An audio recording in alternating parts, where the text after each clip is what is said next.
Hello, world. Welcome to the MHFi podcast. My name is Carl Jensen, and I'm here with my co-host. I'm Doug Huntington. And we have a very special guest today. Tell me who you are and what you do.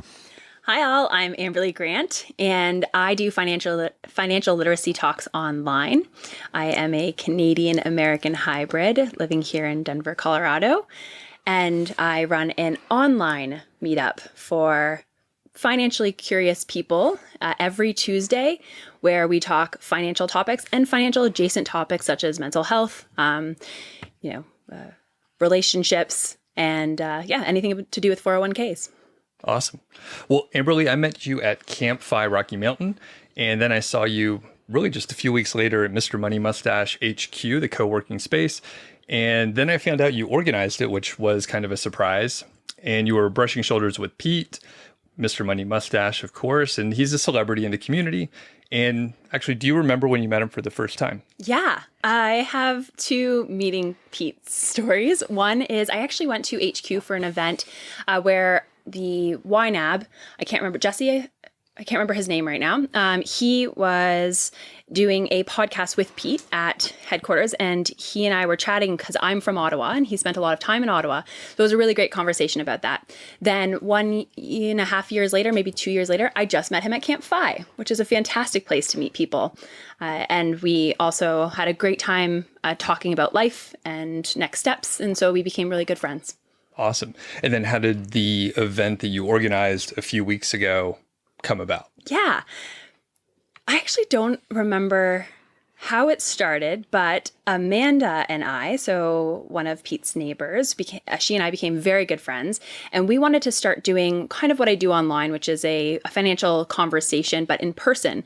And the pandemic's kind of stopped us from doing that. So we decided that in I believe it was July, would be a really good time to have everyone out with the cases being low. And we decided we would do essentially a one-time event, a Saturday night event, where we'd have speakers, food, drink, and I happened to be throwing a retreat that weekend for 25 people. So it was a perfect time to get them to come to headquarters and meet a bunch of the local Fi celebrities.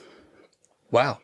That's pretty cool. And Carl, you actually spoke at that event. Am I remembering that right? Yes, that is true. I did speak at that event, Doug. Awesome. You did a great job. I'm sure by how much you remembered. So the other thing we can get into and just jump right in is FinZoom. So what is it and how did it start? Yeah, I recently lost my Zoom login, and it was really funny because everyone's like, you can't do like Fin Google Hangouts or Fin Teams. So it was great to brand this around a whole other brand. So anyways, FinZoom is a weekly meetup every Tuesday. This started because in March of 2020, when the pandemic had hit, I was actually going through a breakup for that. I think it was 5 months at that point, and I was in a really bad place mentally. So I decided to start doing financial literacy talks on Facebook Live. And essentially I would take a topic every single day at 5:30 Mountain Time and break it down for 20 minutes. So I'd spend an hour prepping, doing this, covered so many topics. I have 76 videos and did them 5 days a week for months. And it gained a bit of a following. And after about 3 or 4 weeks, some people had mentioned that they'd actually would like to meet, start having some virtual meetups so that we can talk about it, not just me talking at them and us talking in the comments together. So I decided, well, that's a great idea, and started FinZoom. So I replaced my Tuesday talk with a live or an event for all of us to get on a Zoom meetup. And from there, it started with 6 people. I pick a topic every single week. I actually have some questions or prompts so that people can think about it throughout the few days before the event. And then every Tuesday at 5:30, we all get online. Now it's about 30 to 40 people who meet up after about a year and a half here. And we know a lot about each other. And the great thing about the group is we're so close now. We've spent the past year and a half getting to know each other, all about our finances, our personal lives, and it's been really wonderful. Yeah, that's pretty cool. So you said you did it because you were in a bad place. What was your expectation? Did you just need to distract yourself, or how did that come about? Yeah. Growing up, my mom always had this, theory of helping others. And I've always found that when I've been in bad places in my life, the best thing I can do is actually just extrovert myself and go and help out my community somehow. And I figured with the pandemic happening and so many people struggling financially or could be struggling financially, I thought I've been wanting to start a podcast or do something with all this knowledge I've been gaining since I was 15 years old. Like, let's just do it. And maybe I can make a difference in someone else's life, which will distract me and hopefully, just make me happier and contributing. Yeah, that was a hell of a time. You mentioned March 2020, and that's when COVID kind of caught its momentum. So just when you needed people the most, you were going through this breakup. That's exactly it. Yeah. Yeah. Wow. It was a rough time for a lot of us. Did you market the FinZoom at all? And if so, how did you do it? How did you gain this dedicated following? Nope, I did not market it. It's something I'm actually working on now, not necessarily marketing FinZoom, but marketing myself, my literacy conversation. So it spread by word of mouth. It started with 5 of us, like 5 of my very close friends. 2 of them still join today, and I call them my OGs. And essentially, people learned about it. I promoted it when I did my talks, my Facebook Lives every day. Hey, action items, everyone, if you want to come and join our Tuesday FinZoom, you can. And so it spread by word of mouth.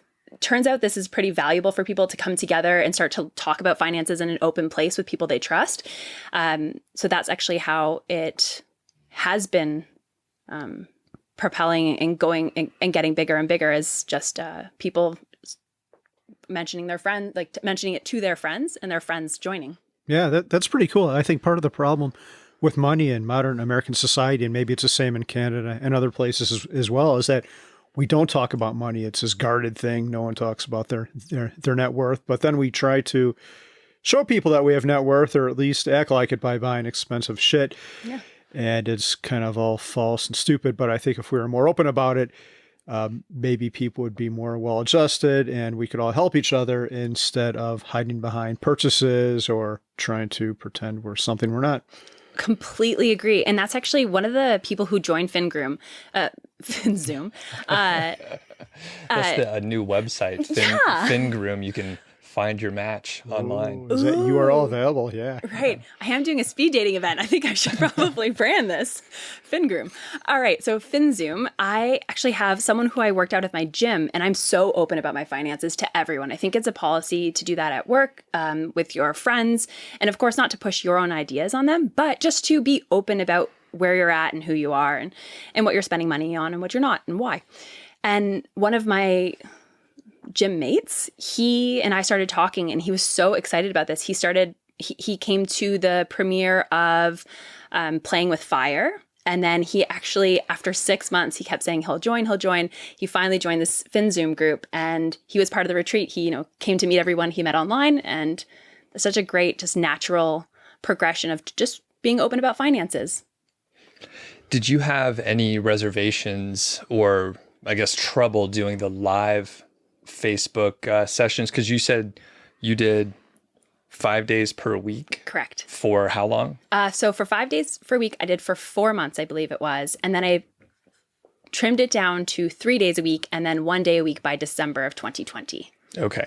I've done similar things where you just really focus on one sort of piece of content. I've done lives like that as well. So I know how difficult it is and to just show up. And sometimes when I started, there were 1 to 2 people, and I just kept going. And I said, I committed to this. I'm going to keep doing it. So what was it like in the early days? Did you have a Facebook Live session where no one was there and you just presented anyway because that's what you committed to? Yes. So the great thing about starting something new is that you're doing it alone mostly, and you don't have anyone who's either, your cheerleader or, like you're saying, even following you. And I think if the goal is for followers, I don't think the content is going to always be the best because it's not reflective of what you want to talk about. And so what I did was I just committed, like you said, every single day to show up, no matter who showed up, because the great thing about Facebook Live is they are recorded and people can go back and watch them. So in the beginning, I think I had maybe one person show up, maybe two, and then it would start to get, bigger and bigger. And what I noticed is that it never went down. So it might stagnate at 4 or 5 people, and then 6 or 7 people, and then 10 or 12, and then 20. And it almost like stays there for like a week, and then you get like 3 more. And then it stays there for a week and you get 3 more. And it's almost that small growth that keeps you going, to know that there are some dedicated people watching you. And then with it being recorded, you can look back and see, oh, it actually has 700 views. Like, that's pretty good for my small little list of Facebook peeps. Right. And yeah, I was going to ask, like, you have recordings of all this, but I'm sure as you progressed, you got much better at running a live stream. Correct. Okay. Yeah. Can you talk about that a little bit? Just growing as a live speaker. I mean, it's like a live show. You have to do your own production. There's not a producer over there switching cameras or helping you out. You have to watch the chat. Again, I know how difficult it is. So yeah, what was it like? And how do you feel about your skill level now? Right. Oh, gosh. In the beginning, everyone actually, now people who've gone back and seen some of the first few and then the ones that I've done, by the end of it, they could tell I was a lot more comfortable in front of the camera. And I think that's some things that people forget is that you're just going to be weird and awkward at the beginning. You don't know your surroundings. You don't know what, the camera angles or what that looks like. And you just have to keep going. For me, I never polished it. My friend says there's 2 types of YouTubers, polished and train wrecks, and I'm the train wreck. And I think it's part of my brand is just that silly. I've got this wave that I do at the beginning that everyone makes fun of me for, but it's endearing. That's why they're doing that.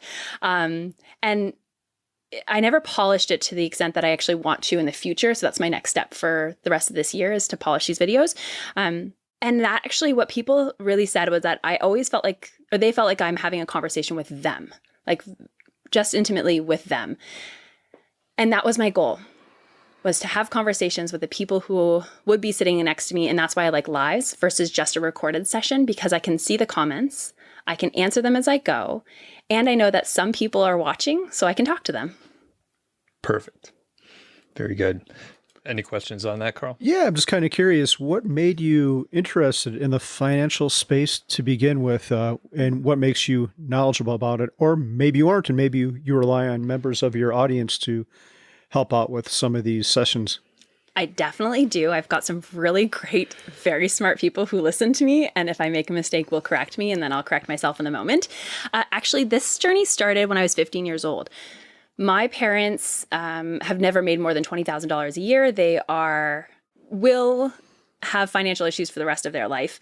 And I watched that, and I watched year after year with the same words and same things saying like, oh, they won't have money to retire. But I'm now 33 years old, and I feel like something could have been done in that time frame that would have changed the trajectory of their life. Therefore, if I start early, at 15, I read my first finance book, then maybe I can have something different at 65. And that was my goal, was to retire actually at 50, which I got a financial advisor when I was really young, and he thought I was crazy. And basically read Rich Dad, Poor Dad, any Susie Orman book I could get my hands on. The first book I ever read was A Wealthy Barber, and that changed my life because I learned about compound interest and how if I did start early, I didn't need a lot, which I never thought I'd make a lot, and I could be successful later on. So since 15, I've been reading a ton of finance books, and that has helped me to be very knowledgeable. And then each step of my life, I try and learn more. When I have a 401k, I now understand everything about a 401k. Or buying a house, I understand everything about real estate. Okay, so now I'm kind of intrigued. I'm always curious to know why people are the way they are now. And I think you kind of answered this, but would you say you were set off on the journey because you saw your parents' mistakes and didn't want to repeat that? You wanted something different for yourself? Yes. I had a saying when I was young that I was going to be a millionaire. Like, there's just no doubt about it in my mind. I was going to figure out a way to be a millionaire. And the only way to do that is to look at what my parents have done and take what I can from it and then learn something different too. Okay. I've got one more follow-up question about FinZoom and just about you. This is a higher level thing. So I was trying to think of, as we were sitting here, like 3 words that I would pick if someone asked me to describe you. I hope this isn't too uncomfortable. And you tell me if these are true or not, and I'll tell you where I'm going with this and why I'm asking this. So the 3 words I came up with were confident, optimistic, and like vivacious or lively, like high-spirited. Are those accurate? I think those are very accurate. Okay. And how do you become this person? Because I think there's a lot of power in your personality. People are attracted to this. They're attracted to your energy. So how does, like, I'm more introverted and I have to work at being a person more like you is my goal. What would you tell someone who wants to become more like you? Great question.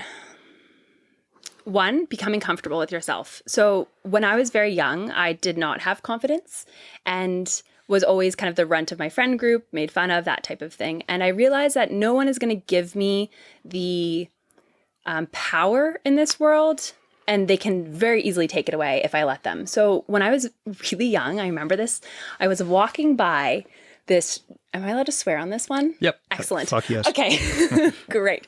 I was in grade 6 or 7, and I was just having a hell of a time with my friends. And I remember walking by this case, I think it was like a trophy case or some sort of case in middle school, and I saw a reflection of myself, and I remember thinking, fuck everyone. Like, I'm done with this. I'm fucking done. And so that moment was a huge turning point for myself. And then I would go home every single day. I never looked in mirrors when I was growing up for some reason. And I would look in the mirror and I'd say, like, you're beautiful, you're strong, you're confident. And like, I did these like mantras for probably a couple months. And then from then, just stop giving a fuck. Wow. Yeah. So mantras? Yeah, that's awesome. Thank you for that mini therapy session. I'll pay you afterwards. Right.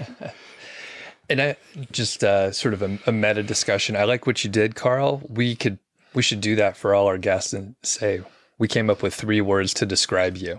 Ooh, good idea. I've got 3 for you, Doug. It might be a little uncomfortable, so we'll talk about those in a different episode. That sounds good. So I was going to ask something. Oh, books. So you mentioned a couple of books. You threw out some titles. Are there any others that you want to add to the list just as a reference for people?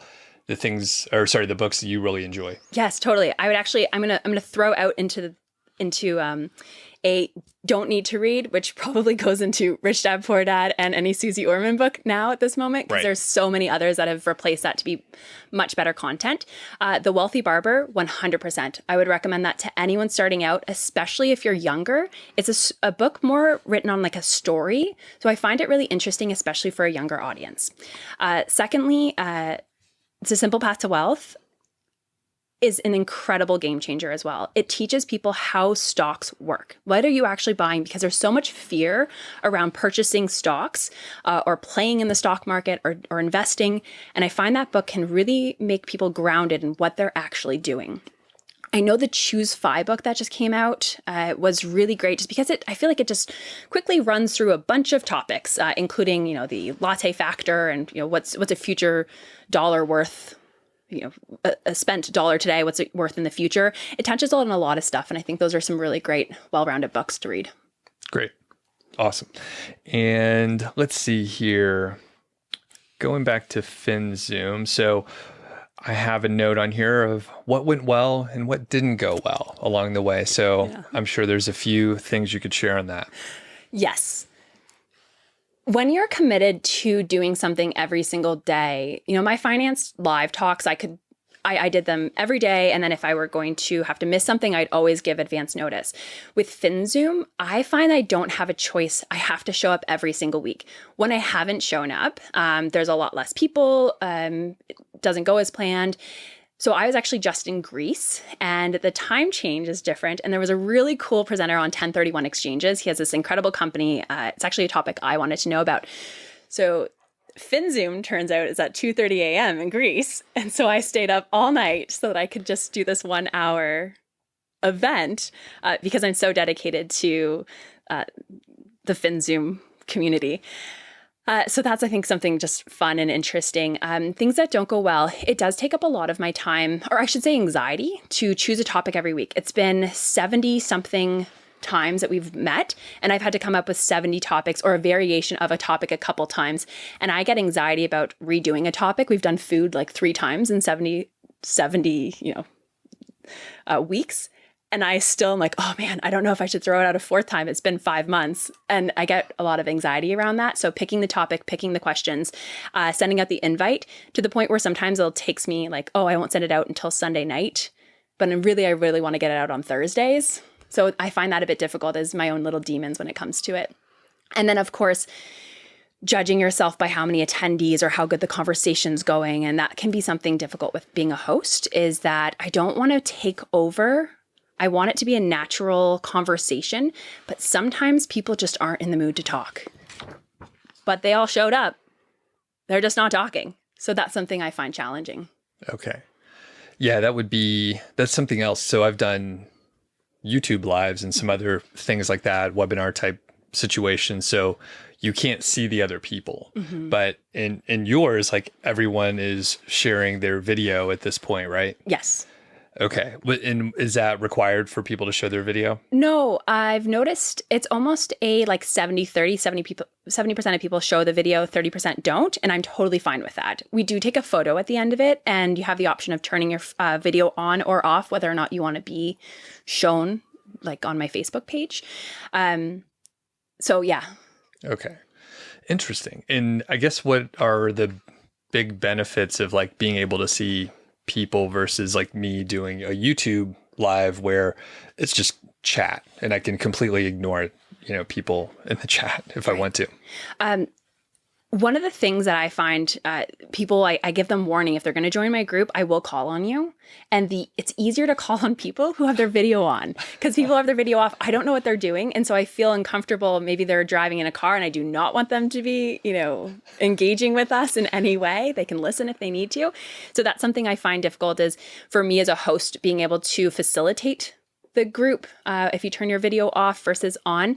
The other thing though is it's kind of fun to watch people do their cooking, play with their cats while they're doing this and participating, because this should just be a part of life. We're just talking finances, and it's okay to do other things while doing it. Nice.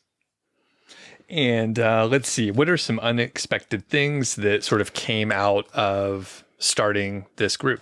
Yeah. There's this idea of social capital, which is essentially this back and forth with others and individuals so that you can play to each other's strengths or borrow each other's information or bodies for, manual labor or something.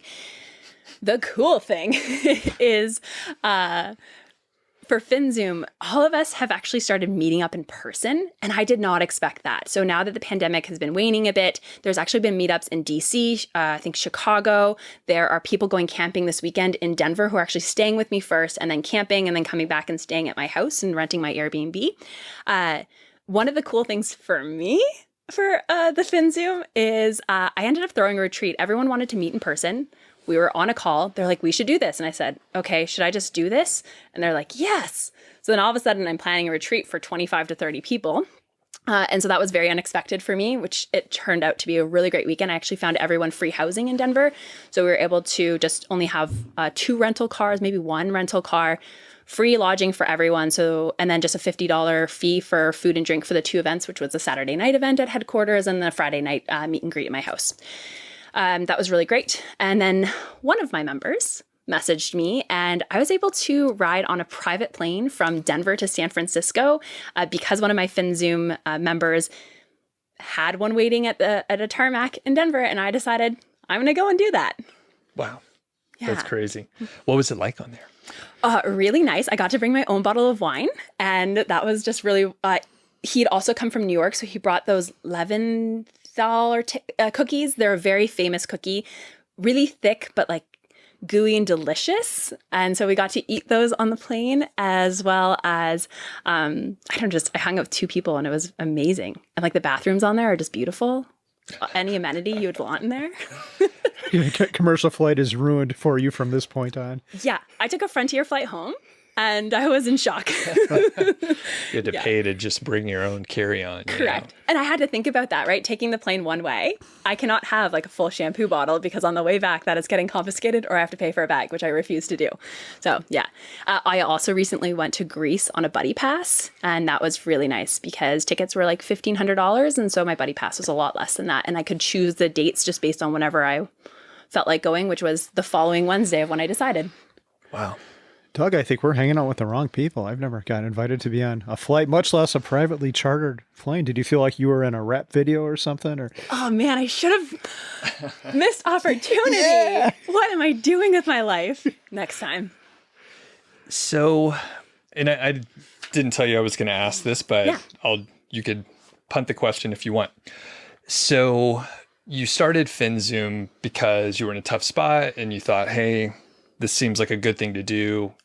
You thought about some of the aspects of it anyway. And it's obviously taking a lot of time and organization. So did you ever have like an idea that, hey, I'm going to make money from this at some point? And then you could expand on that if it is something that you've thought about or like you're thinking about in the future. So because basically I work in the make money online area. So like everyone's a little bit skeptical about your motives and stuff like that. So can you explain your position and the context for you? Yes, FinZoom will always be free. That's something I actually just came to the conclusion about when I was in Greece. I happened to meet up with a very famous influencer and just like she does like travel videos and difficult topics. And so she and I were brainstorming what should I be doing next? Because the truth is I have spent each video I created takes 3 to 4 hours. That's not even if I start editing them or doing anything like that. The FinZoom takes me probably about 3 hours a week to just maintain and keep up with. And that is a significant amount of time. And it's a labor of love, but I do want to start transitioning some of my financial literacy into paid content, and I'm trying to figure out the best way to do that. So I guess me running around the question is because it's such an uncomfortable feeling of where do you start to make money and where do you not? And when is the time to start pushing that? So I do feel I'm at the time where I have to start pushing making money online, or else this is a labor of love. And how many years am I going to commit to this? Because it's been 1.5 years and that's a long time. So FinZoom will always be free. Because that's just a great community. There may be a paid version of it in the future with people I don't know because I've just gotten to know everyone so well. I will also actually going to start a donation link for FinZoom so people can give what they want for what they think is appropriate. I might have a suggested donation for the year or something like that. But that's actually where I'm going to go with that. So a donation-based piece, it can be free, no problem. Then there'll be some paid stuff that I'll do in the future. Got it. And I think, that's great. Well, I hope it was obvious that I'm much more on the capitalist side. And it costs money to do what you're doing anyway. Yes. And your time is even more valuable than that. So of course, like at some point you have to take some money off the table. Otherwise it's like unsustainable. Agreed. To just like keep giving and giving. And then all of a sudden you're like, well, I can't do this anymore because I have a million other things to do or whatever reason. So that's awesome. Yeah, I think you have a great platform and you've spent so much time building trust in the relationships. And it's really amazing the community that you put together. Yeah, thank you. And you're right, it does cost money. Like not only my time, and my time is valuable, but it costs money. Like I have to have a Zoom subscription. I have to have an updated Google account because of these, if we record sessions for people, like a regular Gmail or Google Drive doesn't work for that. So there are additional costs and will be in the future. Even throwing my weekend for the retreat, like that cost me money because although I made it as free as I could for people just to actually to entice them to come and have this time together, I still bought food and drink for everyone and all that. Yeah. And one side conversation, we could talk about it later.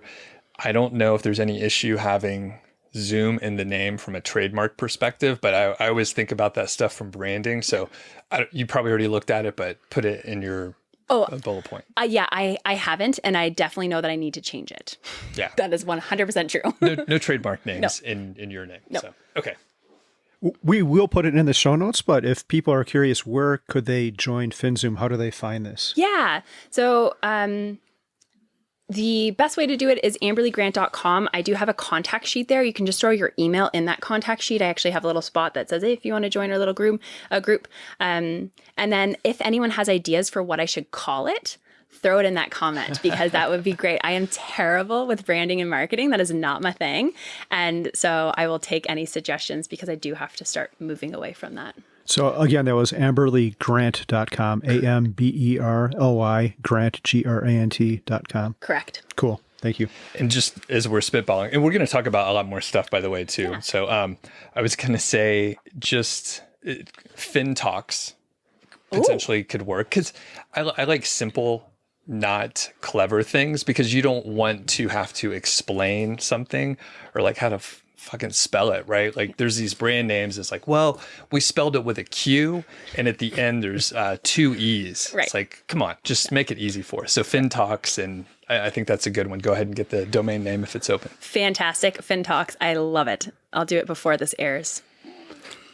Okay, I think we could transition probably, but yeah, from either of you, anything else to add about FinZoom or the general topic around it? The one thing I do want to say for the FinTalks is that we are going to create a mentorship program. So this is something that can be for people who are very new to finances. Maybe you have one specific goal like real estate investing, and we're not going to do one-on-one pairing just because I don't think that's always a good idea.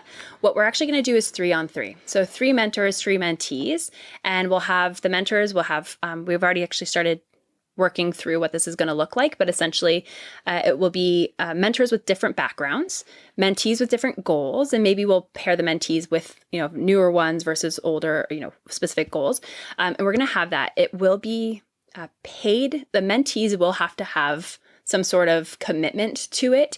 What that looks like, we're actually deciding, and a commitment to reading one book. So that's our future plans for this FinTalks is to create a bit of more of a mentorship community around it. I like how you automatically switched over to FinTalks. Yeah. It's a pretty quick transition. Nice. Thanks. For now. Okay. And Carl, any other thoughts? No, I'm good. Thank you. All right. Travel. You're an avid traveler. You just mentioned Greece. And yeah, actually tell us like why you're so interested in travel. Is this something that's always been part of your life? And just, take us on the journey here. Yeah. Well, Greece specifically, I've always been someone who loves reading. I have been a voracious reader. When I was younger, we went camping every summer. We'd go for about 2 weeks, maybe 3. And I would bring a stack of books. And my sister would get so annoyed with me because she'd want to play, but I would just love to sit there and read. And of course I play, but that would be what I do all night, every day, every night in my flashlight, till 11, 12, 1 o'clock in the morning, my whole life. And I remember reading The Sisterhood of the Traveling Pants and reading about Santorini in Greece. And that has stuck with me forever. I just have always wanted to go. And all my travels, I only got there like 15 years later. Anyways, with traveling, I didn't have that structured of a home life or even an interest in staying in Ottawa because I just wanted to leave. So when I was 18, someone had given me a car. She was only going to get $250 from the dealership from it. And so she decided she would give it to me and my sister. My sister couldn't drive. I could. I ended up fixing up that car and driving it down to Los Angeles when I was 19 years old and just starting a new life. I just didn't want to be in Ottawa anymore. And everyone told me I would come home within 6 months. I would never make it. My car wouldn't make it. All the problems that I might encounter. And I figured it out. I figured each of them out as they came and where to live, how to do this. My car got broken into. What does that look like to get a window repaired? And I just started gaining these skills. And that independence and curiosity about the world of a new place started leading me to another place. So then a friend asked if I wanted to live with her in New York City. So I said, sure. So I moved to New York. Then I didn't know what I was going to do with my life. So I moved back home and I had a friend who was going to move to Thailand to teach English and she wanted to have a friend there. And I thought, I'll go. I'll find myself a job in Thailand and figure this out. So I ended up in Thailand. And I would say it wasn't until Thailand where I had that really, that bug got me at that point. A new culture, a new place, finding out that you do have that, day 3 where you're freaking out because you can't understand everything. You just need to be locked into a room for a day just to calm down. And learning about people and culture has been my absolute love since that first time in Thailand. And that's what I go for, is to meet new people, to meet friends around the world who I've met, and to just generally do something new and challenge myself. Wow. That's amazing. I just imagine back, how old were you when you drove to LA? 19? 19. So we said. And I'm just thinking of myself at 19. And I mean, I did some lightly adventurous things, but nothing like that where you didn't know where you were going to stay, right? You just you were heading down. You had a general idea of what might happen, but then you had to figure out everything else along the way, right? Correct. Yeah. And the one thing I did have was I had a half sister who I'd met once or twice in my life who was in Los Angeles. So I emailed her and was like, hey, can I just stay at your house for 5 days while I find a place to live? And so that's the one thing I would say is finding people who you know or other people know, because that's mostly how it's been. I have a friend who has a friend in a place, like I'll look them up, and that will make me feel a bit more comfortable about showing up. Okay. Still amazing. Carl, would you have tried such things? Even now, would you even do that? No, I'd be much too fearful. But there's one thing you said, Amberly, that resonated with me, and that's about having locals on the ground wherever you're going. And that's how we plan most of our travels now. It's it's neat to go experience a new place, but it's much more fun if you know someone. Like, I know Brandon in Edinburgh. Let's go there because Brandon's there, and Edinburgh will probably be cool too, but that's not the place isn't the primary reason. It's mostly the person who happens to be there. Agreed. And I have this theory that you can go back at any point. So a lot of people will go to try and hit up all the sites. You know, they want to see Notre Dame, they want to see the Eiffel Tower, they want to see La Seine. So I'm speaking about Paris here. So they want to see all these things, and they just run around and see these things, but they don't actually experience something. And for me, I'll come back and I'll see Notre Dame one day if I don't see it this trip. But I want to experience Paris. And I detected you're pronouncing the French words correctly. So do you speak other languages? I do. I speak French fluently. I'm from Ottawa, so right across the bridge is Quebec, and we can have French immersion for when we were grade 1 to grade 5. So all we speak is French in school, and that's what I did. And then I've since learned some conversational German because I spent a summer in Germany learning German. I've also speak a bit of Thai from spending my time in Thailand. Recently went back 10 years later, and I still have a bit of it. And then there's one more that I can't think of right now. Yeah. Amazing. Yeah, does Pete speak French too? I don't know if Pete speaks French. He grew up outside of Toronto. And so there, they don't have as much French speaking because Ottawa is a capital, and you have to be, if you're in the government, you need to have both French and English as a language. So everyone in Ottawa speaks French, but the rest of Canada, not always. Okay. What made you want to escape from Ottawa? You don't have to go into it if it's too sensitive. No, I think I like to try and be as open as possible because other people have had the same experience as me. And if we can talk about it, I think that's really important. So one of the things is I had too many responsibilities back home. I felt that I was doing a bit too much caregiving in my home. My relationship with my parents wasn't very strong. I had no aspirations to go to university back then. And I was in actually the relationship I was in high school. There was a lot of mental health issues with that person. And that was a very difficult place to be as a young person. And I just wanted to escape. Ottawa is a very conservative town. And I always thought I'd be that person. Go to high school, go to university, get married, have 2 kids, white picket fence, I don't know, 1.5 dogs, whatever that is. And I just remember waking up one day, and I feel like this is a motto of my life of just waking up one day and deciding something new. I decided that I was not going to apply for university. I just needed to get out. And that's when I emailed my sisters to say, hey, I'm going to try and come to California or somewhere. Like, if I show up, like, can I say hi?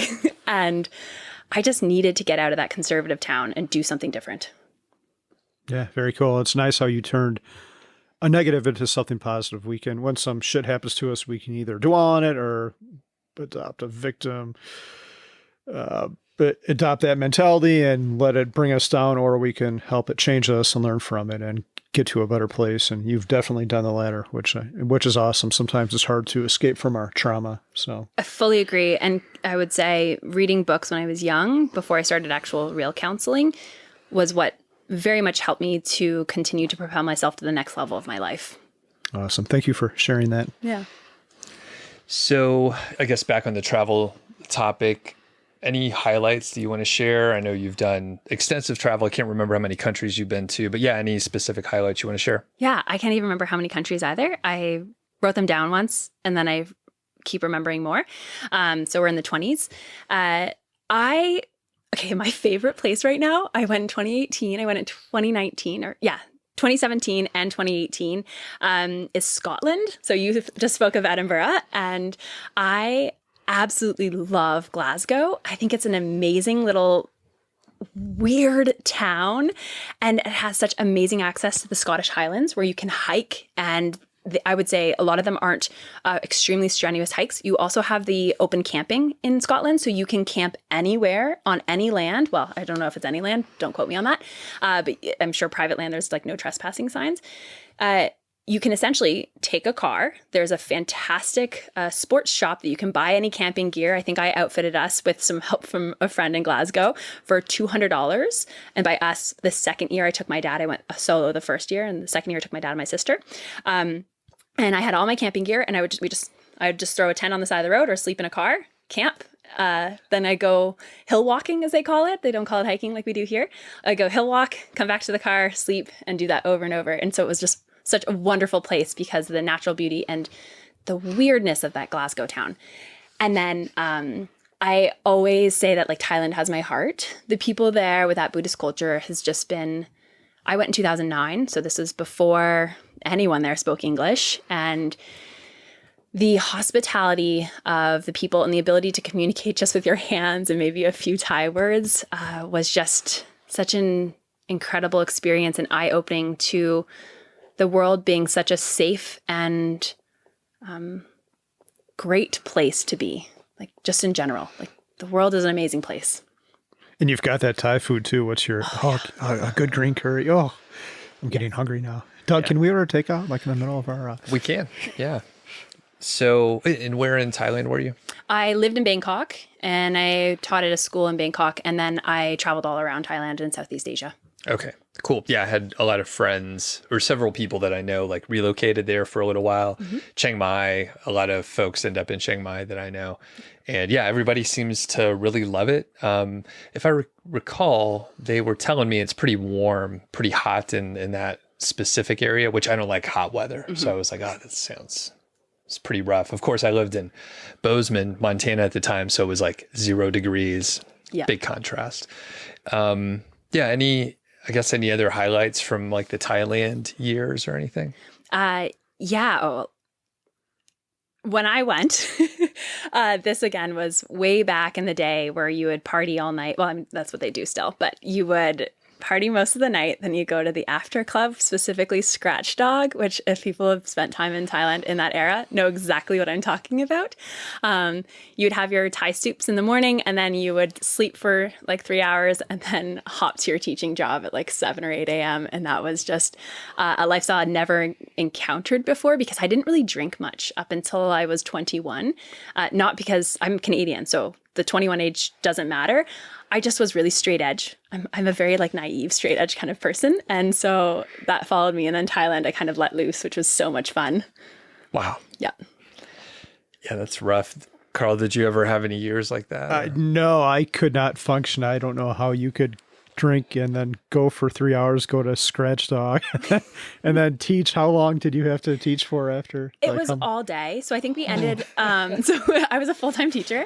And then I would take naps at my desk sometimes at lunchtime, which is totally inappropriate now that I look back on that, but I was really young, so I'm going to give myself a pass. But once in a while, you'd take a quick nap just because you couldn't make it through the day. And I would not do that today. No, I just went camping and I went to bed at like 10 p.m. and I'm wrecked today on Monday. Yeah. No. Doug, how about you? Did you ever live like this? Not a short stretch in the consulting years because we were traveling. So we're out of town and then we got per diems and we were all in our mid-20s. So you could get away with stuff like that. So I definitely remember like probably smelled like alcohol going into the client site. Also very inappropriate. Yeah. Should not have been doing that. But yeah, they were like, oh, that's great. You guys had, I mean, some people were cooler than others and they were happy to hear that we were having a nice time. Yeah, especially in their town. Like that's the thing that people are always, again, consulting's a bit different. Although I understand if you're getting the job done and you're having a good time in town, that's awesome. Like those things can go hand in hand. I went to Japan. I went with the JICE program, which is a Japanese exchange program. And so everything was paid for by the Japanese government. We had a bus. It was like top 10 students at CU Boulder got to go. We got on a bus every day, had a translator and food. And at night, when we got into this very small city, Hachinohe, we ended up meeting the mayor, the town fish guy. We had all these people and they took us drinking and not like like Japanese drinking, where you are just loud and having so much fun. And then the next day, all of us were professional, going to like our auto shop. There was a dealership there, and we learned all about that Japanese method of improved like enhancements. I can't think of the word right now. You know, and we were just partying with this man the night beforehand, and he's a total businessman the next day. Just normal. Yep. Professional. All right. Yeah, Carl, what were you going to say? No, I was going to change the topic to your bike trip. This is near and dear to my heart because I like bike riding. And you went from Portland to Napa. Is that Portland, Maine or Portland, Oregon? Portland, Oregon, so less impressive. I have a friend from Germany I met at a wedding in Canada, and we joked at the wedding that we should go on a bike trip. I don't even know if I biked then. I don't know. We were just having a great time. And I did bike when I was younger, but like not at that moment in time. And I told him I'd probably be in Germany in the next few years because I go every couple of years and see friends. And if I did, we should do a bike trip. And he said, okay, great, he'll organize it. So when I got to Germany, actually the next year, we did a bike trip from Dresden to Prague. I happened to have the heaviest bike in the world.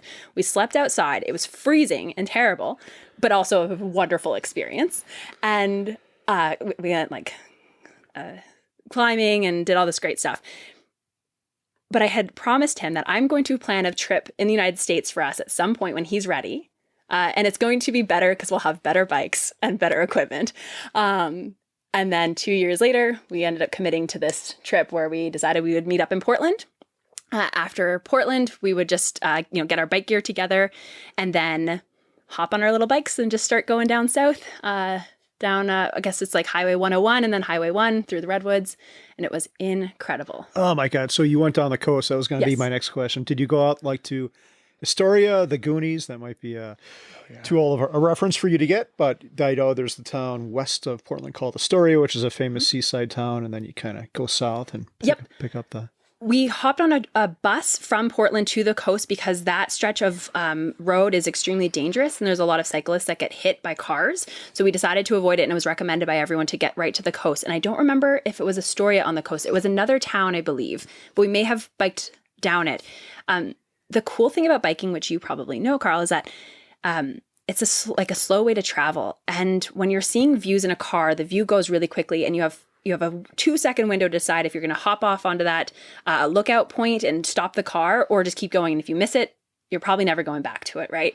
But as a cyclist, you are just constantly coming up on this wonderful view, and then you can still turn in because you have like a 3 to 5 to 10 minute window of whether or not you're going to pull over and just take it in, or you're going to bike on by and it's still going to be 25 minutes. Oh, that's so cool. Did you camp on the way down, or where did you stay? Yeah, we did everything ourselves. So we had everything on the back of our bikes. Thankfully, Stefan, who was the guy I biked with, he's German, and I don't know if I would have finished this trip without his encouragement. But anyways, we had everything on our bikes. He took a little bit more of the load, which was great. We had camping gear, so tent, sleeping bags. Funny story, I borrowed the camping gear and asked a friend for a backpacking tent for 2 people. But I think he misunderstood me and gave me a backpacking tent for 1 person. So and of course, my dad has taught me from camping my whole life, always check your stuff before you leave. Amberly did not do this time. So we get to the first site after doing our first only 15 miles. We did about, on average, about 60 miles a day. But our first 15 miles, hardest miles of my life because I obviously decided not to train for this. And I pull out this tent and put it on the ground, and it's the size of 1 person. And we both look at each other, knowing there's no towns between where we're about to like where we are on the coast, going south for many miles, and there's no REI specifically. And so we just look at it and we're like, all right, I guess this is what we're doing. So we slept shoulder to feet the entire time. And we couldn't move ever at night. It was fascinating that we got through that. Oh my God, that sounds like tents are always overrated. So they'll saw a 4-person tent, and that's barely comfortable for 2 people. So I can't, like a 1-person tent probably isn't even big enough for some larger Americans. Yeah, and you had 2 people in there. For viewers, it's the size of this table, which is kind of one of those, I would assume, like the Costco pull-out white tables. Yeah. That's pretty much the width of what we were sleeping in. Oh my God. Yeah, that's crazy. I toss and turn, so it would not have worked, I don't think. Well, after 60 miles of biking uphill, gaining 2,000 or I think about some much more than that feet of elevation. Once you're asleep, you're asleep. Yeah. Wow. That's crazy. Very crazy. Any other highlights from the bike trip? Yeah. This one time biking down or biking there, every day you kind of choose how far you might get, and you choose a camping ground because we don't have that open camping law here. You have to go to different camping grounds. So we would say, okay, probably this camping ground, maybe this one, but more than likely, if you miss one, you have to get to the next one. And I remember one day we just encountered wind the entire time. So just wind at our front, just coming at us. That day, I think we only ended up doing 36 miles and we were planning on doing 60. And thankfully we got to some side of the camping spot, and we actually started identifying houses that we might just start knocking on their door to see if we could just go into their lawn and stay there for the night because it was getting dark. And at the top of this extremely windy, terrible hill was the most incredible view. And I have a picture of myself just exhausted, but like in a fun little pose where you're just overseeing all of this forest. And it was worth every petal and every moment. And then the next night we decided we were going to get a hotel. So we got a hotel by the seaside, ordered pizza, got a bottle of wine, and had the best night. Awesome. It's very cool. So I also have a note here, and I want to make sure you have a chance to talk about it if you want. And that's, being an expat in the digital nomad community and that sort of thing. So do you want to expand on that a little? Yeah. So just to highlight something that I've done recently was a podcast with Doc G, so Earn and Invest. There was 3 of us on that one, which was me, someone who's done odd jobs throughout the world, as well as now with my more corporate position, being able to work, in Canada if I go home. So being a bit of a digital nomad there, I guess location independent to an extent. Gabby, who is on there, who does a YouTube channel called Go Natural English, and she has done the very specific digital nomad thing for many, many years. And she and I connect on the fact that we're both now, we call it like we're just grounding ourselves. We're in one place, one location. It's wonderful. And on that that podcast we did on Earn and Invest, there was a new gal, Kitty, who's going to start her journey as a digital nomad. And it's so fun to see the different stages and, the bright eye, like eyes with the hearts in it. I'm thinking of the emoji where someone's so excited to do something new and the expectations they have of it. And then Gabby and I, these old, like senior gals who are like, oh, have fun. That sounds exhausting. I don't think we can do this anymore. And just sharing our experiences on that podcast was really great. Nice. Very cool. I'm just thinking of that bike ride. That's something I've always wanted to do. My wife, Mindy, has had a chance to bike from Seattle to Washington, D.C. on an organized ride that was to raise money for the American Lung Association. And I've always thought that'd be so cool. And now we have small children who complain after like 5 minutes of hiking. So there's no way we're going to get them into any long distance bicycle situation. But in 8 short years, but who's counting? They will be out of the house, hopefully, and then we'll be able to live our bicycle dreams. And then I might ping you for some tips if you remember it even by then, Amberly. Oh, yes, totally. And Scotland's on my bucket list. So if I ever hit that up, I'll give you tips for that one. Oh, Scotland was so wonderful. We didn't even make it to the Highlands. We never made it out of Edinburgh the whole time we were there. We went from the airport to the flat, and then we just walked around Edinburgh. So I really wanted to go up north and see that, but there just wasn't time. So yeah, I'll ping you for tips there. And the fact that you can camp anywhere too is pretty good. Although I don't think that same concept would go well here in parts of America, but yeah, I'm sure it works out great in Scotland. Yes. So I think you travel alone some amount. So are there any challenges with that? And do you have any tips for other females traveling solo, especially internationally? Yeah, I've traveled mostly alone. It's almost a preferred method. I like to meet up with people, but not travel the entire time. I guess a couple tips if you are traveling with someone else is very much talk about expectations. The thing that I've found with traveling with others and the kind of tiffs and conflicts you get in are the expectations of one, how much money are you spending a day? That's a huge one. I think it's really great to have some sort of budget so that someone else can spend more money and you just have to be like, okay, I'm not going to go. And someone being acceptable with the answer of no. So I actually did a bit of travel in Ireland with my sister. And I think we got along really well and we have different ways of doing things in our life. So just even getting into the city center, I would walk into the city center and she would take a cab.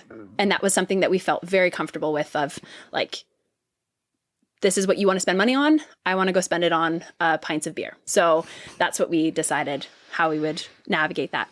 As a solo travel, it's a totally different game. You're always on because you can never rely on someone else to help you to plan something. You can't rely on them to get you out of a tough situation.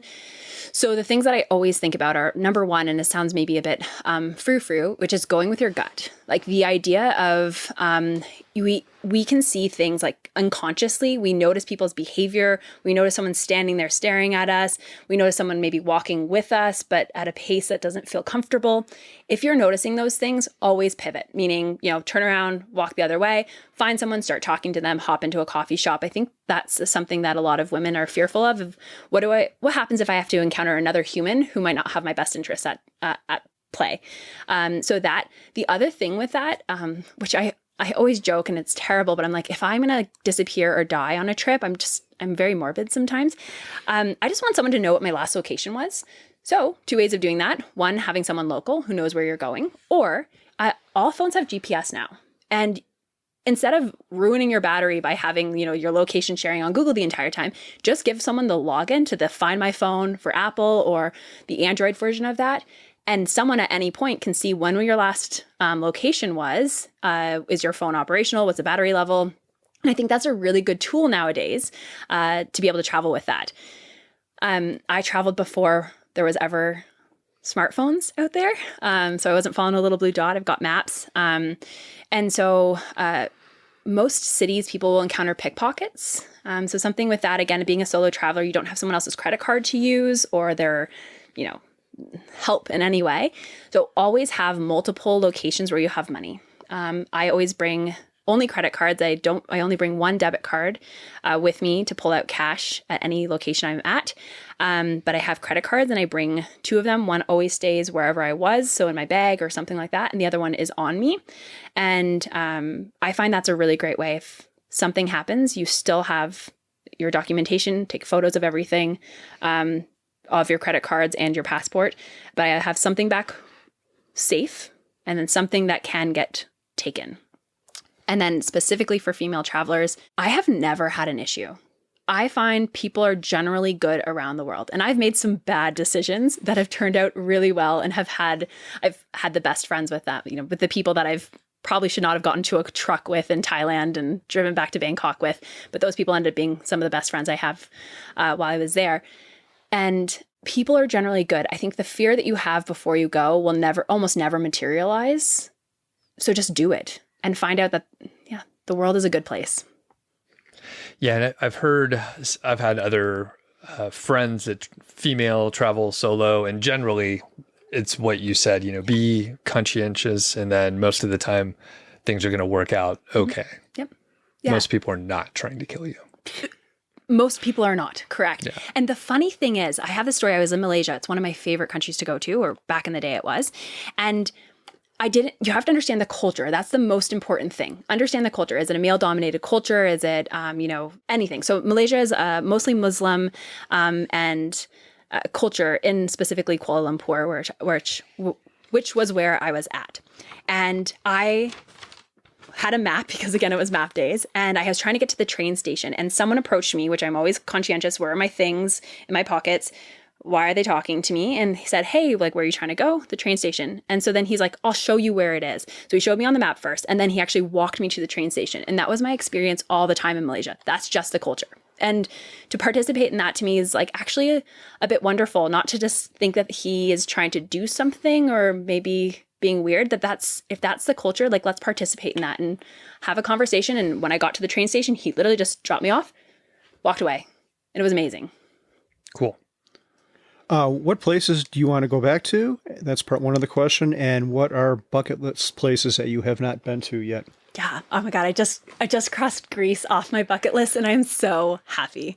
So bucket list items, I really want to do South Africa. Specifically, I think there's some really great hiking down there. And I've heard just that cultural, the issues they've been having for so many years is just the people are really great. And you just have to be careful while you're down there in certain places, but it's something that I've always wanted to go to, is South Africa. I have never been to anywhere in Central and South America.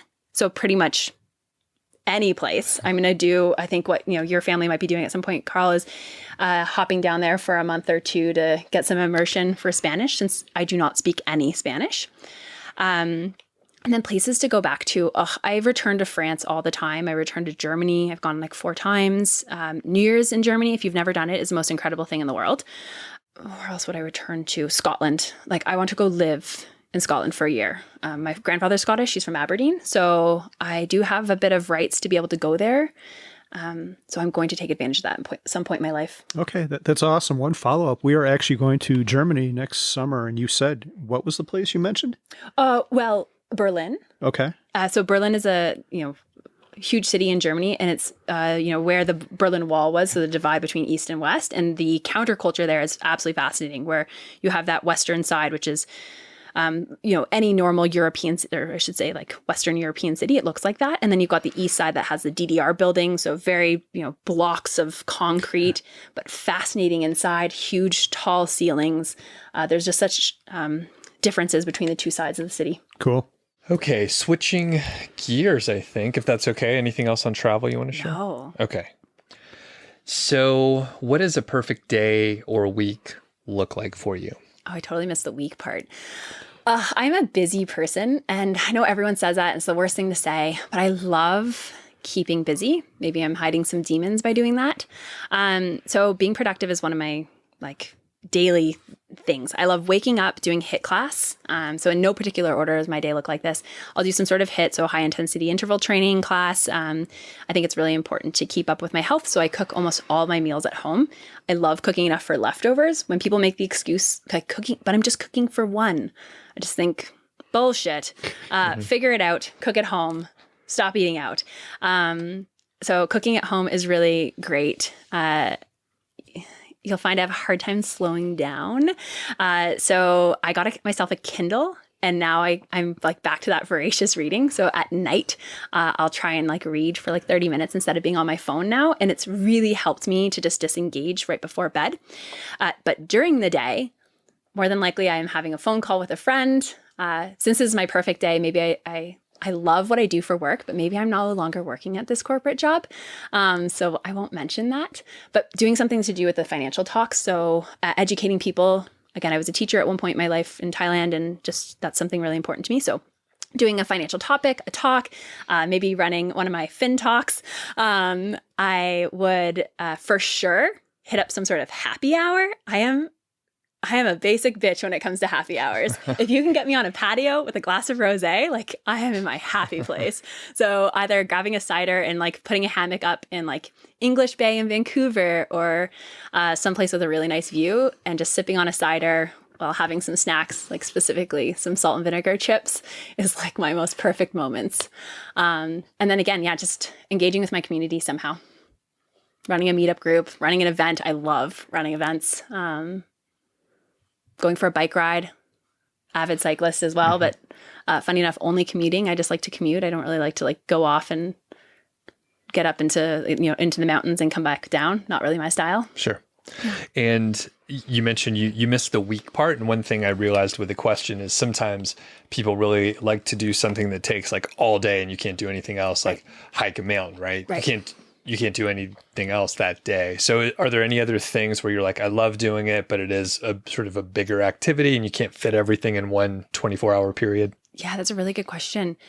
No, specifically talking to hiking, I feel like so many people in Colorado are these fit outdoor hikers and mountain bikers, and I've never gotten into that culture. Camping, I really enjoy. I've done it my whole life. But no, I'd rather be hanging out at home than climbing a mountain. Sure. Yeah. Well, it takes a lot of time. I mean, Carl and I did not get these bodies from sitting around. Yeah. Hey, I'm with you guys, That's awesome. Yeah. Carl, do you have any follow-ups on that? I'm just curious. You said you love keeping busy, and you said maybe you're hiding some demons. And I'm the same way. Being bored is terror, is a thought that fills me with terror. I want to be busy all the time. And that's why I'm late this morning. I woke up, I painted my shed with a paint sprayer, I designed my solar array, and I'm doing all this other shit, and then I get over here late. So yeah. Why do you think you like to keep busy? Oh man, same thing. I actually have this weird, I went through this with my therapist. So let's get deep, guys. I actually have this feeling like I'm going to die if I'm not productive. Like, what is the point of me being here if I'm not doing things? And there's like this genuine fear in me that I'm going to become not relevant anymore if I'm not keeping up with my body, with my health, with my mind, and contributing to like society. And so I take on so much. I have a talk that I do, which I just did for CampFi, about saying yes. And I'm actually practicing saying no now because I do too much all the time. And I need downtime. Like, I need to work through those little, whatever it is inside me that thinks if I don't continue moving forward, then I'm like, I may as well just dig my grave, I guess, which would be productive. Yeah. Keeping busy. Yeah. Go ahead and plan the funeral and everything. Right, exactly. You said a fear of not being relevant. Do you think that's? I encounter the same thing with myself. Do you think that's a evil manifestation of ego, or where do you think that comes from? And then we'll end this psychology session. I actually love this.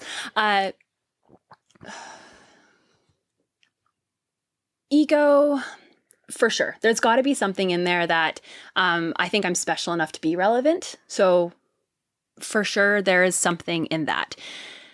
The other thing, I think I have been trained, and I say trained because my parents are Scientologists, and I am no longer a Scientologist, but they are or were. And I've been trained through that like idea that you have to be a contributing member of society always.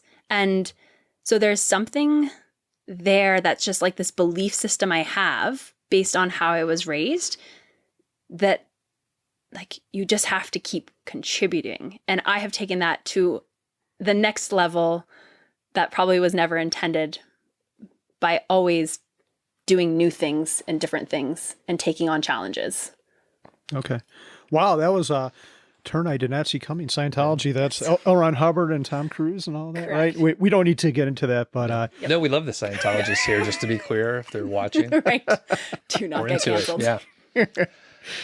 So, well, and I was going to say, I'll harp on the therapy session here a little bit. So we've had similar conversations with a lot of people where like everyone's so driven and it's hard to sort of, shut it off. Not that we should shut it off, but maybe we could turn it down a little bit.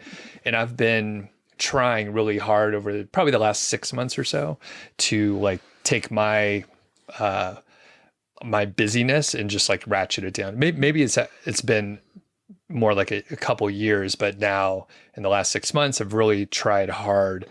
And one thing that, like you said, people always say, "Oh, I'm really busy," and people will approach me and say, "Oh, you must be really busy."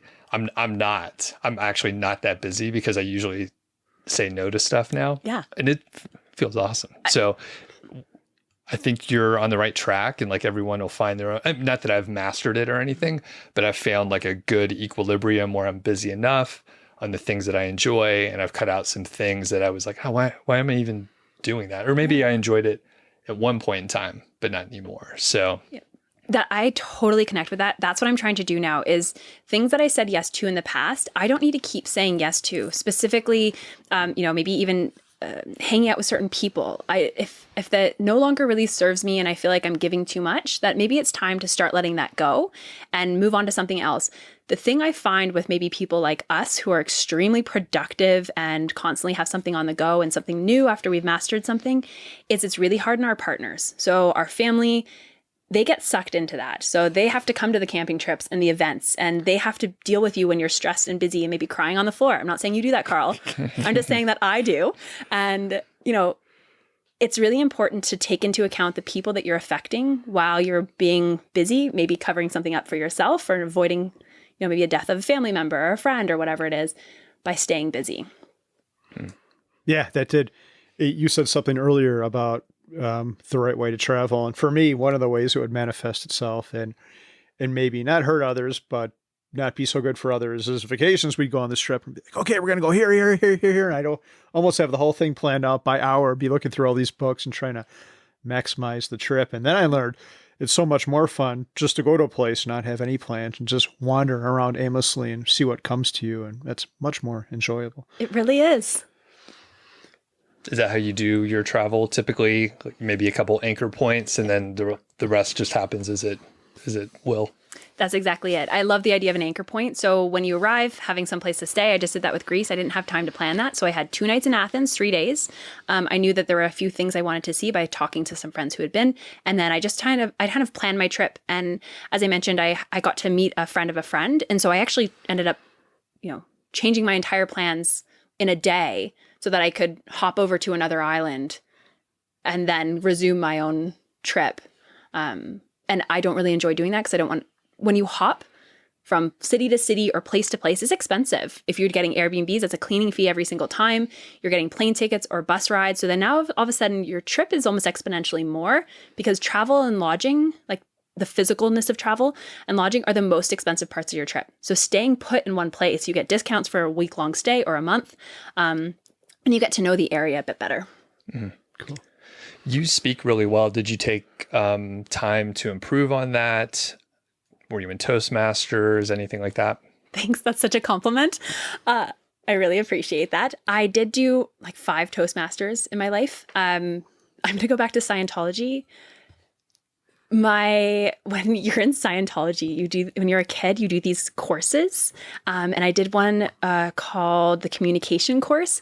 So it literally teaches you how to look people in the eye, intonation. And although in real life, I actually speak very fast. If you're ever on a phone call with me or even watch my financial literacy videos, I am incomprehensible at some points. My friends also say that I speak whilst I'm smiling and I never close my mouth. And my friend will watch my videos and then text me about this. Like, what the heck? So no, I haven't. I just, communication's a really important thing for me. So especially traveling, you have to learn to move your lips properly and slow down and match the conversation. Okay. Wow. I guess I was going to say the Scientology course really paid off, I think. Yeah. Okay. Are you thinking about joining up, Doug? Or? I know a couple of people who've harassed me for a really long time. you got to take the test, right? You grab the electro. Is that a thing? That's a thing. Okay. Yeah. Test your thetas or something? I don't know. Yeah, it's just basically it's like a lie detector test, essentially. Yeah. With any religion, there's always good and there's always bad. I've seen the South Park episode of you, Doug, or I can't remember. I know I saw the one of the Mormons, which we love all religions, whatever you want to do. We don't really care. It's fine. Exactly. So slippery slope we end up on. Okay. Sorry, guys. Okay. And one thing we haven't talked about at all yet is real estate. And I'm not a personal fan of real estate just because I don't enjoy it myself, but tell us about what you have going on and your general approach. Yeah, my general approach to real estate is I don't want to pay my own mortgage. So that's, number one. I'm not someone and never have been someone who categorizes a place they live like their home and home sweet home and live, love, laugh on the walls. So that's just part of my personality is that I would love an income producing property. My first property I bought in 2019 with my ex-partner. We decided we were going to move in together. For me, financially, that made the most sense is to purchase a place. We'd also had some really great savings at that point because we both lived in very, very cheap places in Capitol Hill and Denver. We were actually really grateful to get to the 20% down payment on that first house because his mom actually helped us out, which is relevant to the story in a bit. And we got a half of a duplex and then turned it into an up-down duplex with a walkout basement, which we Airbnb'd. And funny enough, it's like the headquarters for people when they come into town from the Fi community always stay in this Airbnb, which is really great. We obviously do a little off-the-table deals. So that place was my first foray into investing in real estate. And specifically, I actually wanted a fixer-upper, like something that I could get for cheaper and then build equity in, where he wanted something that was a turnkey. That was not something that he wanted to deal with. And knowing our relationship and our personality, that was a really good choice. So we chose something that was just redone by some flippers. Made friends with the GC there. So that was great because he is now my go-to resource when I walk through my newest place. And I'll talk about that in a second. He was a person who could just walk through and say, okay, this, pay attention to these things. So that first place we turned into an Airbnb. We paid $200 a month. At that point, we were on a 15-year mortgage. Only paid $200 a month towards our mortgage. And that was absolutely incredible. I ran the Airbnb and all the cleaning with it. And I love hosting again with people. So we'd have barbecues with our Airbnb guests, and that was really nice. We then broke up. We had discussed everything in advance. You know, everyone says don't buy a place with someone you're not married to. I actually totally agree with that unless you're mature enough to have the conversations. What happens if we break up within 1 year? What happens if one of us dies? You know, his mom's involved now monetarily. When do we pay her? Because we were going to buy her out of the place in the next 2 years. So what does that all look like if something goes wrong? So we had those conversations. So when we did split up, I do feel like we were very amicable in regards to how we handled the house. I had to pay both of them out for it, which was a lot of money. And that was in March of 2020, which probably went and coincided a bit with my depression. So I bought them out, and that was great. So then I was paying like $0 because I refinanced to a 30-year mortgage. And it was great. I then had the opportunity to purchase a second place in downtown Denver that was also part of my category of one address, duplex, 3 miles of downtown, natural light. But this was a fixer-upper. The bottom was completely done. The one bedroom on the bottom was done, and it's a walkout basement. So I like natural light. I don't want to live in a basement, so I try not to have any tenants live in a basement.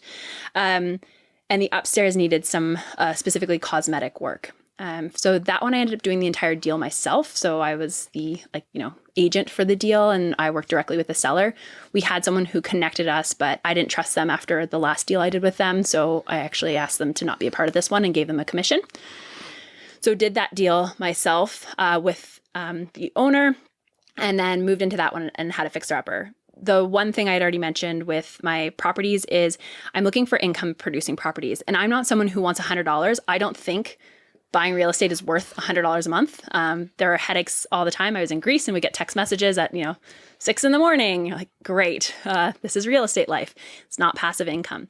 So for me, I want to make at least $1,000 on property or more. And so that's why I go for the very specific types that I do. So both my properties are cash flowing really well, better than I could have ever anticipated, actually. And yeah, I'm not sure what other questions or where I should go with that. Have you spoke at the house hacking meetup, or have you ever been to that, the thing in Denver? I have not. Okay.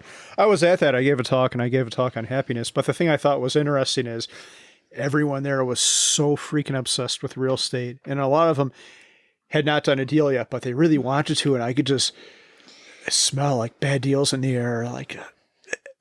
And so I really appreciate what you said about not wanting to make $100 by waiting and finding something that really works, because you have to compare everything with what you could make in the stock market. And this goes back to the simple path to wealth. An index fund is still going to give you some cash flow.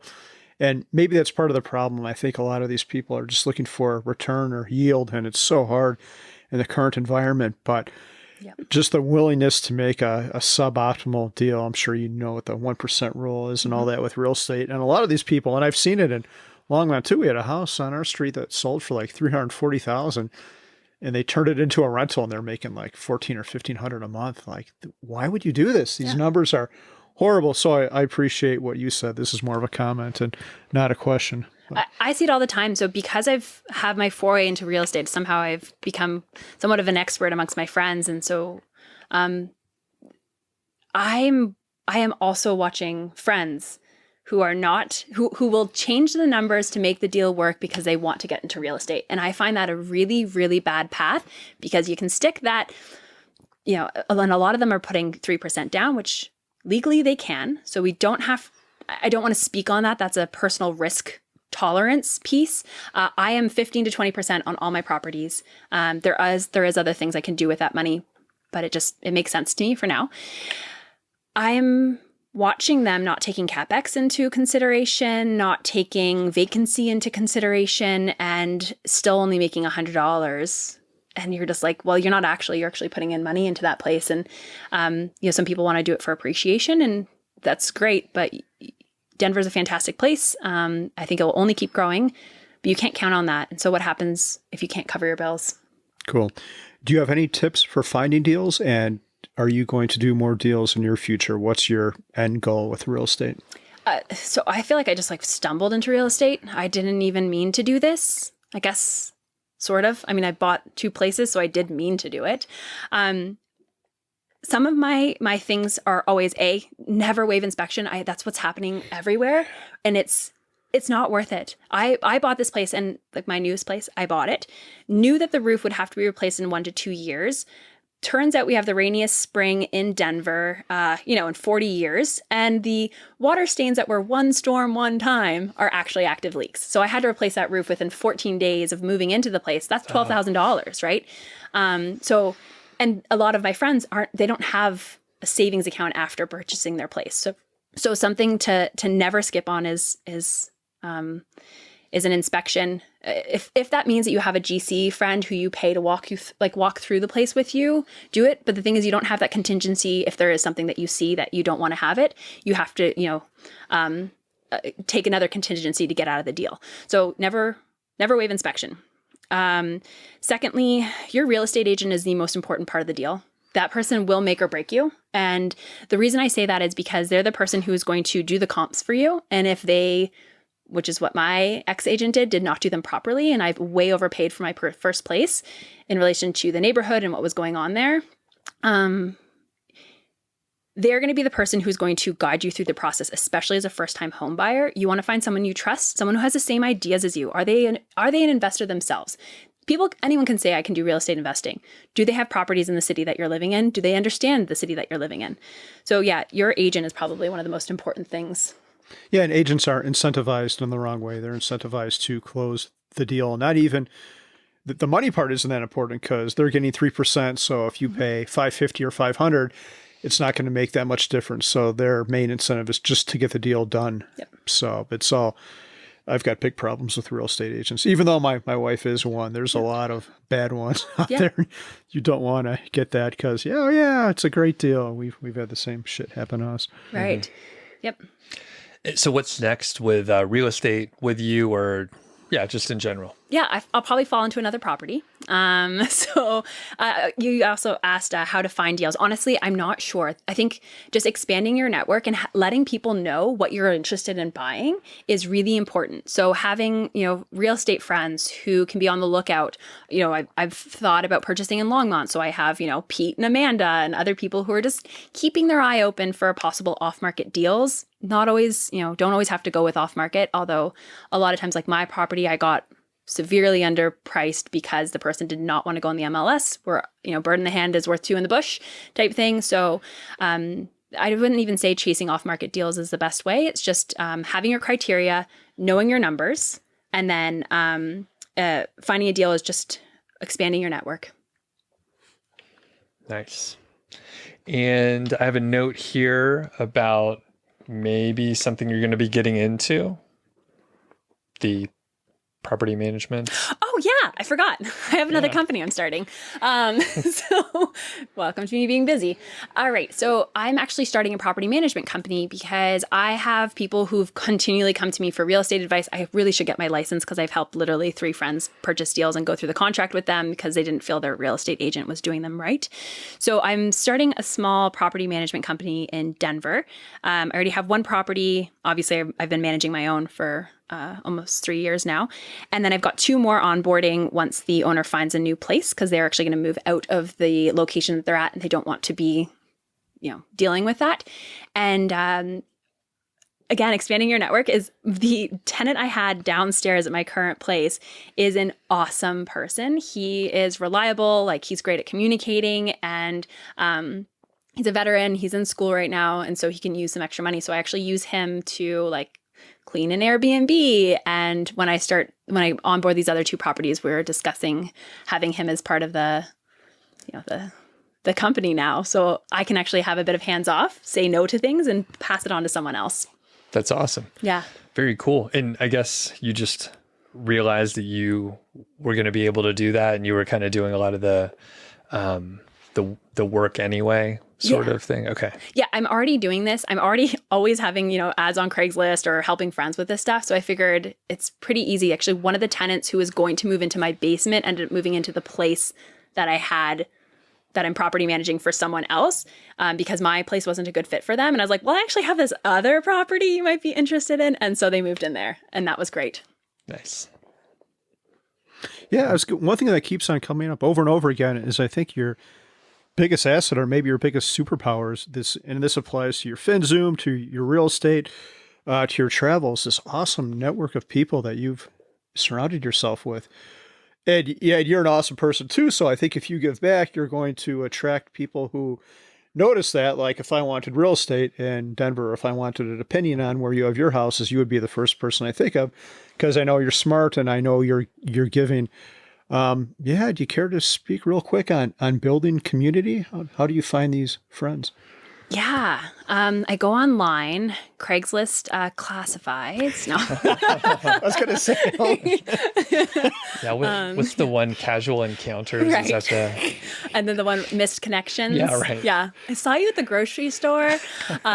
No, so obviously I think you're right. The theme in my life is people. I wouldn't be where I am without people. And so I find relationships and building relationships one of the most important thing we can do, and genuine relationships. Something I find a lot of people, I'll give some advice and then maybe some idea of how you can find people or build your community. I find people think that relationships are something that you can have one best friend forever, and then that best friend and you break up, and then you find a new one.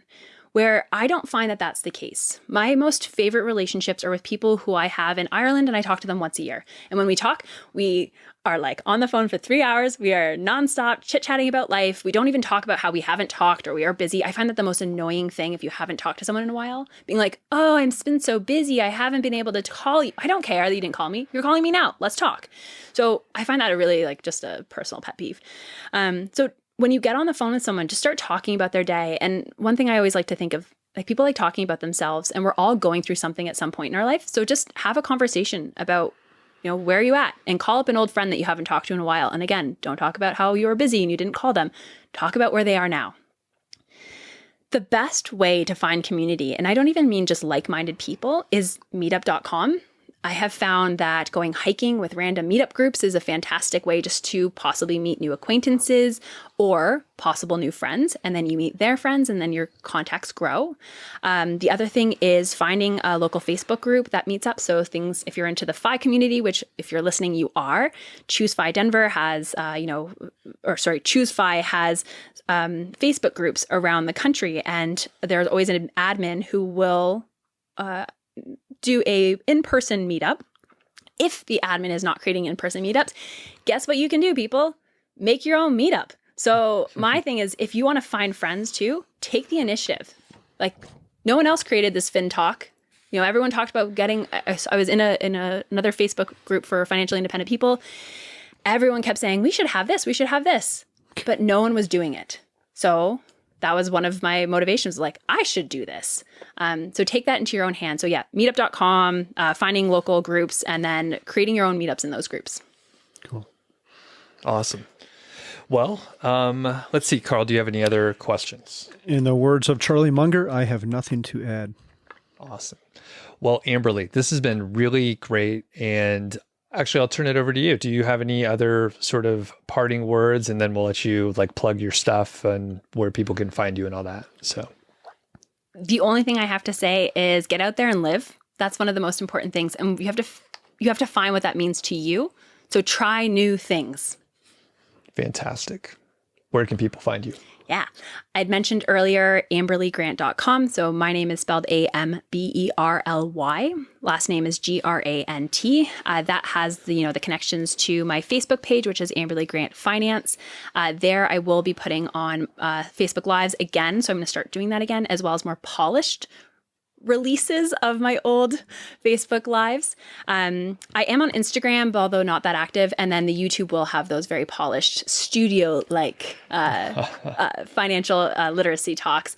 And then one last thing, for any of you out there who are single, I am throwing a speed dating event at Economy, which is held in Cincinnati, Ohio. Perfect. We've got the t-shirt on Carl right now in Cincinnati, Ohio, November, I believe it's 13th, 14th, and a bit of events on the 15th, that's Sunday. So if you do want to meet a